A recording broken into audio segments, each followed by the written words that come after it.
নদিয়া চাকদহের মশরা নবপল্লী মাঠে মমতা ব্যানার্জির জনসভা। মঞ্চ থেকে একাধিক জনমুখী প্রকল্প ও রাজনৈতিক বার্তা তুলে ধরেন তিনি। সভা থেকে মুখ্যমন্ত্রী স্পষ্ট বার্তা দেন, লক্ষ্মীর ভাণ্ডার প্রকল্প কোনোভাবেই বন্ধ করা হবে না। পাশাপাশি যুবসাথী প্রকল্প চালু থাকবে যতদিন না রাজ্যের যুবক যুবতীরা চাকরি পান। কর্মসংস্থানের ক্ষেত্রে সরকারের উদ্যোগ অব্যাহত থাকবে বলে জানান তৃণমূল সুপ্রিমো। বিজেপির বিরুদ্ধে সরব হয়ে তিনি অভিযোগ করেন, বাইরে থেকে লোক আনা হচ্ছে এবং প্রশাসনিক স্তরে প্রভাব খাটানোর চেষ্টা চলছে। যদিও তার দাবি, মানুষই শেষ কথা বলবে আর মানুষ আমাদের সঙ্গে আছে। কাজ অনেক ব্রিজ, অনেক রাস্তা করা হয়েছে। সেন্ট্রাল গভর্নমেন্ট 100 দিনের কাজ বন্ধ করে দিয়েছে, গ্রামীণ আবাসের কাজ বন্ধ করে দিয়েছে,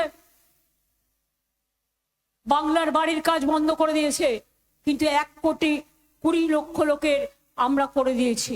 আগের বার নির্বাচনের আগে বলেছিলাম লক্ষ্মীর ভান্ডার করব, করেছি।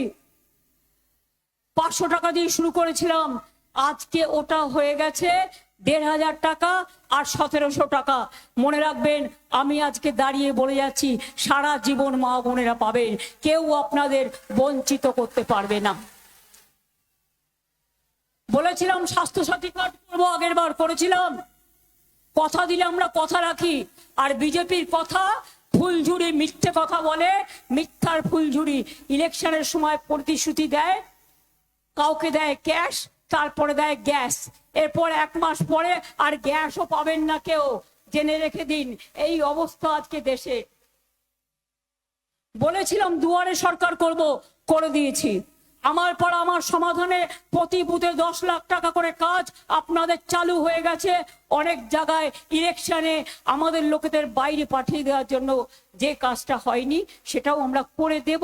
তার কারণ কথাই কথা, প্রতিশ্রুতি প্রতিশ্রুতি।